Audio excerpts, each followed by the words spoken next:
If you decided that 2025 is the year that you're going to open your law firm, let's walk through what you need to do to be able to do so, okay? Maybe it's been a few months you've been thinking about it. Maybe you've been thinking about it for a few years, and I finally decided that 2025 is your year. So let's talk about it. I've been an attorney for over 15 years. The past 9 of those years have been on my own law firm. And so step one, what you need to do is pick your date. What is the date that your law firm is going to officially open? It could be any date that you want, but we need to put a date on the calendar so we know what our timeline is and how much time we have to do all the steps. I would suggest that it be at least maybe 8 weeks out so you can do all the things if you haven't done any of the things that we're going to get into today. If you've already done some of these things, maybe you don't need as much time, but you want at least 8 weeks. I would say no more than 6 months. If you decide that 2025 is the year that you're going to open your law firm, you don't need more than 6 months to be ready to do so. If you have a current job, if you're going to be transitioning, if you're returning from maybe being a stay-at-home parent for a number of years, you don't need more than 6 months. You probably really don't need more than 3 months, to be honest, but we'll go with 6 to kind of be generous here with our time. But give it at least 8 weeks if you haven't done any of these things. If you've done some of these things already, then you can kind of take the timeline down accordingly. So you're going to pick your date when your law firm's going to open. Then let's pick a name. Let's pick a name for your law firm, and a lot of my attorney clients will kind of dwell on this and try to go back and forth between names. Pick a name and go with it, whether it's your name, whether it's your initials, whether it's something to do with your practice area. We need to make a decision on a name because these next steps are all based on what the name of your law firm is. So pick the name and go with it. So for me, my initials are DAL, Dal. So that was the name of my law firm, Dal Law Firm. And if I wanted to add attorneys later, which I don't, but if I did, I could do so. You can always do a name change later or merge multiple names together. You have options, but pick a name because then we need to register your business as a corporation. I would say as an LLC if your state allows for it, a PLLC.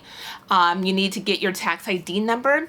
You don't want to use your social for everything, so get its own tax ID number for your law firm. We need to get a domain name. There's a lot of different providers. I use GoDaddy for getting my law firm domain names. You need to check.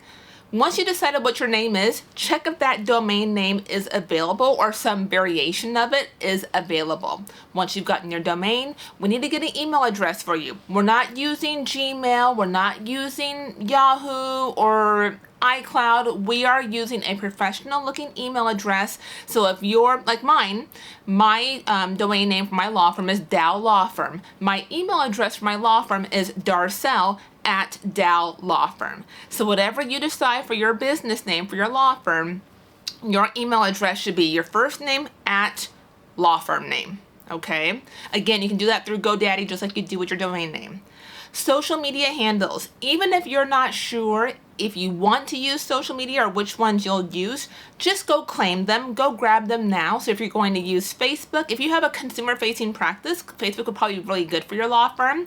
If you're going to use Instagram, if you're going to use LinkedIn, like if your target audience, if you're an appellate attorney, and your target audience are attorneys whose cases might be going on appeal, LinkedIn is probably really good for you. Or if your target market is other professionals, if you serve other professional industries, LinkedIn is probably a better bet for you. Even if you don't know which ones you want to use or if you want to use it, just go claim those social media handles in your law firm's name if you can do so, just to have those and so no one else can take them. We're also going to set up bank accounts. So if you're like me, in Washington State, I have an operating account and an IOTA trust account. Don't really use a trust account a whole lot because I'm primarily flat fee, but you'll want to open both unless you know you're going to be flat fee only or contingency only and truly won't have a need for a trust account. But if you're not sure, I would just open both. I opened mine at 2 different banks because I have heard of horror stories of bank tellers like mixing up those deposits, or even maybe you by accident mixing up your own deposit and putting a check that's supposed to go into operating or trust and mixing that up. And we don't want that mixed up. So I use 2 different banks. The checks for both accounts are 2 different colors. One is blue, one is tan. So it's very clear to me when I'm doing, writing checks and doing banking, which account is which. You're going to need to build out your website. You can either do this yourself or you can hire someone to do it for you. I did mine myself when I first opened my law firm, and then once I had the revenue coming in, I hired a marketing company to run my law firm website and redo the website for me. But starting out, I wanted to spend as little money as possible. I didn't have a bunch of money just to throw at opening a law firm.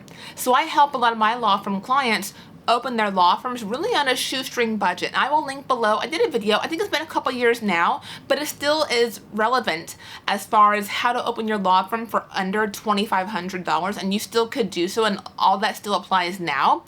And if you're not gonna have a brick and mortar law firm, you could do it for even less. That included my first month's rent and opening my law firm. So I'll link that below for you so you can see kind of how I did it, really keeping my overhead as small as possible.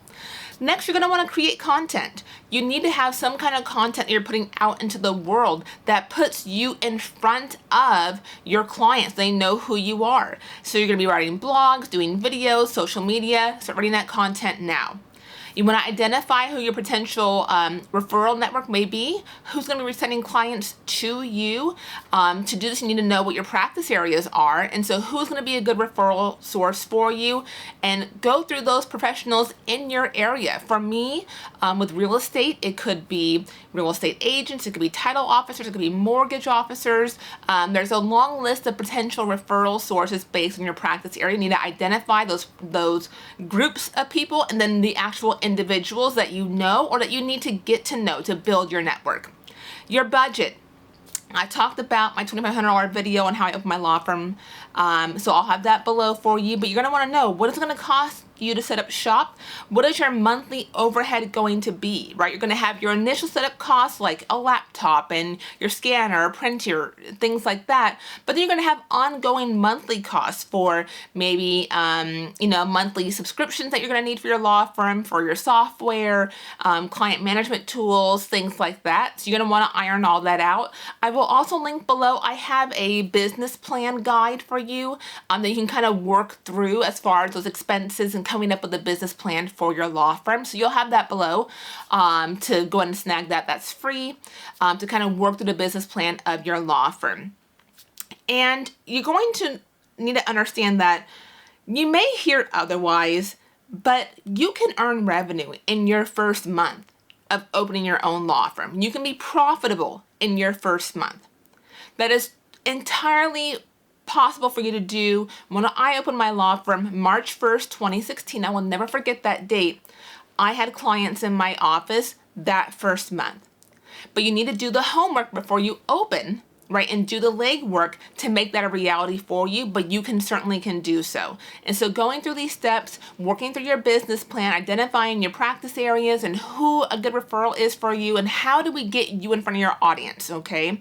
Because your clients are out there. They need you, they want you. They just don't know that you exist yet. They don't know that you can help them yet. So by following these steps, following the business plan and doing the legwork, really will build a strong foundation for your law firm to make it successful for you. And then also at the end, before you open, you're going to kind of work on your templates for your documents, your engagement agreements, figure out how you're going to accept payment. But though all those things you can figure out in the spur of the moment, let's do the groundwork and the foundation to get your law firm actually open so we can get clients in the door for you. So hope this helps. I would love to hear it if you are opening your law firm in 2025. I would love to hear about it, and I'll see you in the next one. Bye.